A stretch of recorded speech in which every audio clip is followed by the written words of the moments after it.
Sir. Hi, good afternoon.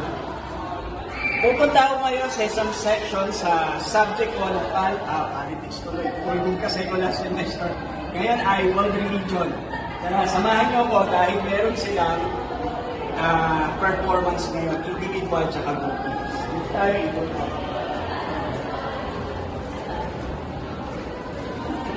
Ito section ng religious tapos ng religion.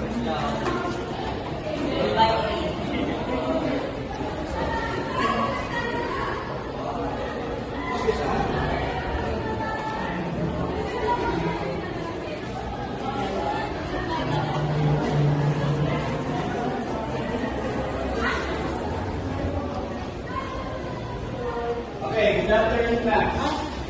Good afternoon, sir.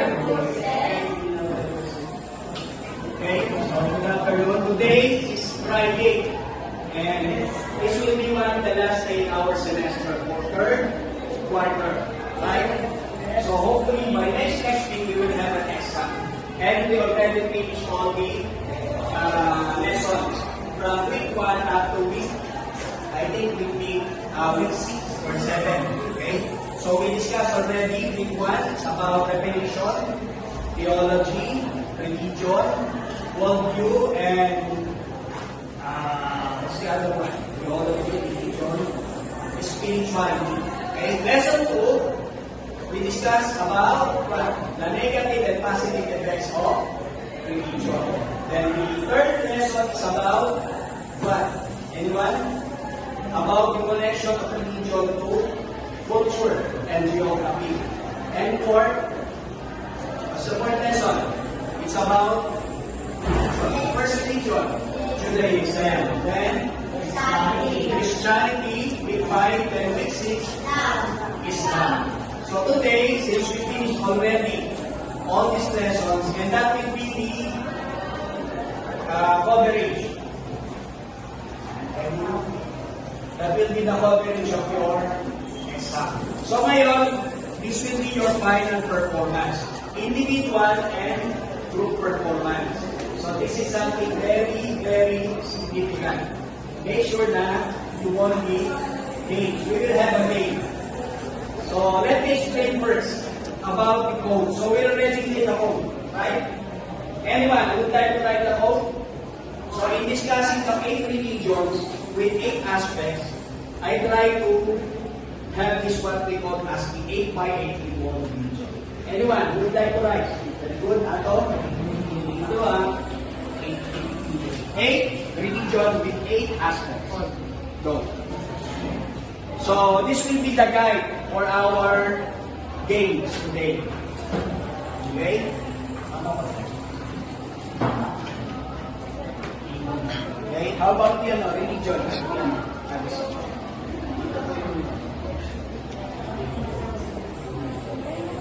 Then, you put a number. What number? 8 religion, sir. 8 religion, then 8 aspects. Sige, to make it faster. Anyone? 20.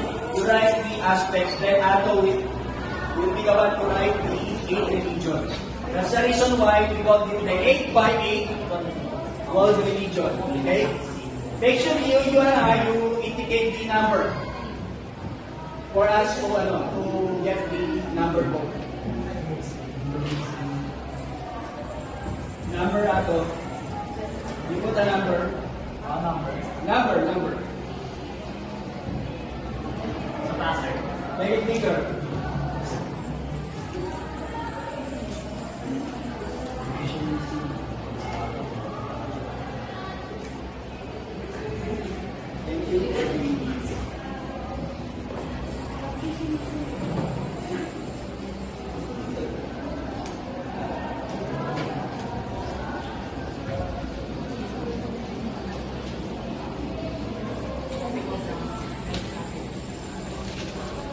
Make it clear.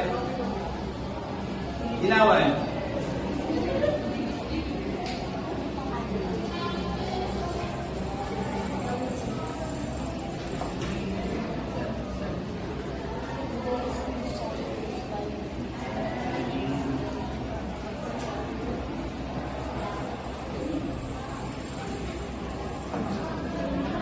Be careful with the spelling. Confucianism. Is that the right spelling? Confucianism. Anyone who tries to map will go.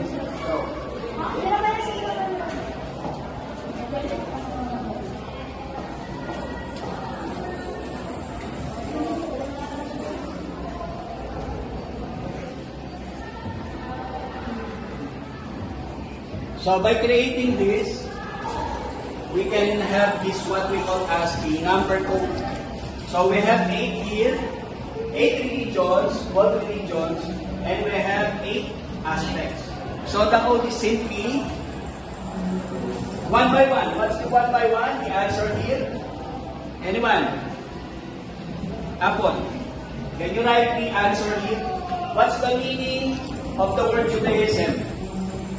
First, so one by one, it will be, what's the answer? You write the word. So we already discussed this. This is actually part of our review today. What's the meaning of Judaism?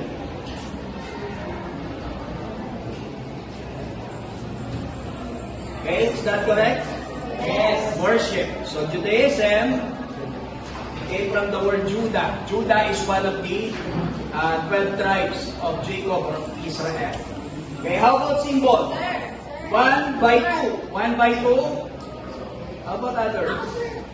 Okay, 2, 3, 4, 5. So let's try to answer the Judaism first. 2, 3, 3, bola. Okay, very good. So again, the symbol of Judaism is Star of David. Bola number. Okay. Next.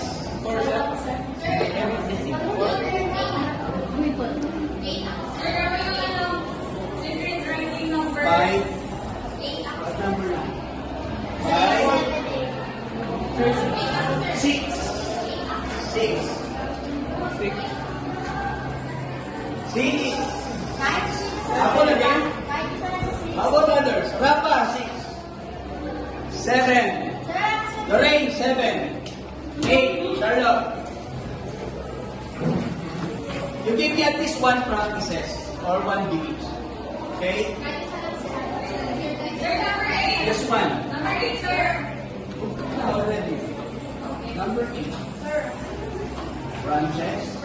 Okay? This is the way we create a code, by the way. So we have 1 by 1. What's the 1 by 1? We always start with religion. 1 by 1, we are referring to the meaning. Worship. Then 1 by 2, we are referring to Star of David as the symbol of Judaism. Because every religion, they have all these aspects. From worship up to branches. Okay? So that will be the basis of our, that will be the basis of your answer later on in our book. Okay? So we finish already. Of course, we have many branches. Just give me one, Victor, in our game. So we have, can you give the other branches? Orthodox, then Reform or Progressive. Last one? Yes, conservative. How about the, since this is plural,